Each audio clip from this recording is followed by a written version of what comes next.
obviously down the stretch you hit that kind of wild fall away, but it felt like defensively was where it kind of turned for you guys. What did you see on that side of the ball, and was it just kind of a play yourself into rhythm type of game, or was this team challenged at halftime again? A little bit of both. We were challenged by coach, by ourselves, holding each other accountable to be better on the defensive end.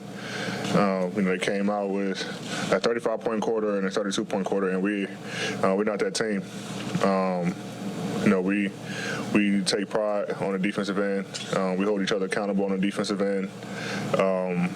I hold myself to a high standard on the defensive end. I hold the group on the defensive end, and we were able to lock in the second half, especially in the fourth quarter, holding the 15 points. So, just wanting to win a game, knowing the position that we're in, that we have to win ball games. We don't want to be in the play-in tournament. We want to secure a spot.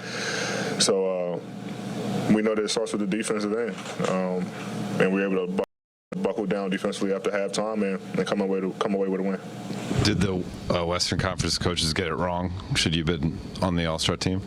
I don't know.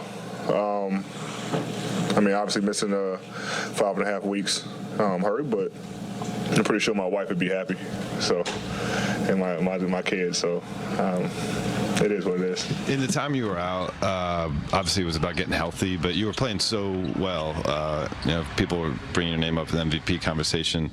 How important was it to when you got back, not just to be back, but be back, having nights like tonight, like dominant on both ends? Very important for me. Just because I know how well I was playing and the team was winning. We were in a great rhythm, but also just not letting the setback, be an excuse of why my play, decline. If it did. So I had the mindset of coming back in that San Antonio game, being aggressive, while I'm still trying to find my legs, find my rhythm, still get used to the game, the flow. But it felt good. My mindset tonight would just be aggressive, knowing the position we're in, trying to get wins. So I just want to come out and be ultra aggressive. The guys are finding me in all the sweet spots, and it's my job to make shots, and I was able to make a few tonight.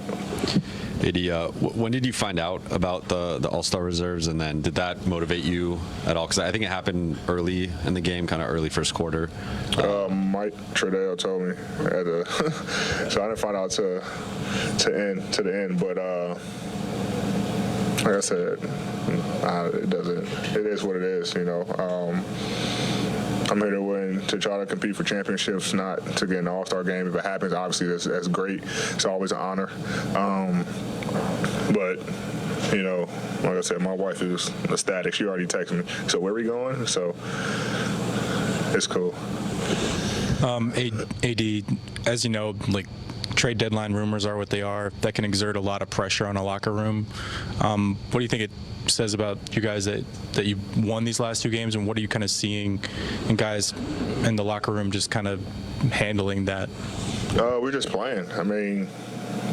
Every team has rumors surrounding it, when it comes around to trading and the trade deadline. So we're just going out competing, and whatever happens, happens. If something happens, it happens. If it don't, we're in the same situation we're in now. So, we feel like we're getting into a groove. Adding Rui gives us more size. But no one is, at least from what I know, maybe when they're in their room or, at home, whatever, they're thinking about it. But when we're in the locker room, we're focused on winning basketball games. AD, what did you see from Tyrese Halliburton today, and what was going through your mind in that last possession there, and how were you able to get that block? He played well. He's an all-star, and it showed tonight. Coming back, I think they were 1-10. Without him while he was out, and he's a huge piece for this team. He's ahead of the snake. Surrounded with shooters and things like that, but. Me just trying to, like I say, take pride on the defensive end and knowing tendencies and everything like that. I was able to get a block and, ultimately, secure the victory. Obviously, the game has changed so much already between when Kareem was done and when you got in. But still, as a big, did you watch him or have you studied any kind of tape on him or anything? No, not really. No. I'm not gonna lie to you. I really didn't. I mean, like I say, growing up, my era was actually Bron and Kobe. So I watched a lot of tape on KG, like a lot of tape on that, but never really watched film on Kareem or anything like that. LeBron likes to say that he's not a scorer. Said that to Dave recently. Do his contemporaries buy that? Do you think of him? I mean, he's about to be the all-time leading scorer, but do you think of LeBron James as a dominant scorer primarily? When he has to be.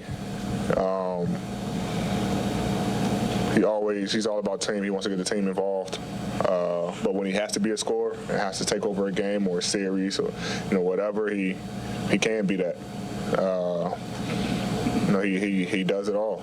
So primarily a scorer, no, because he can do more. Assist, rebound. But he can be primarily a scorer when he has to be.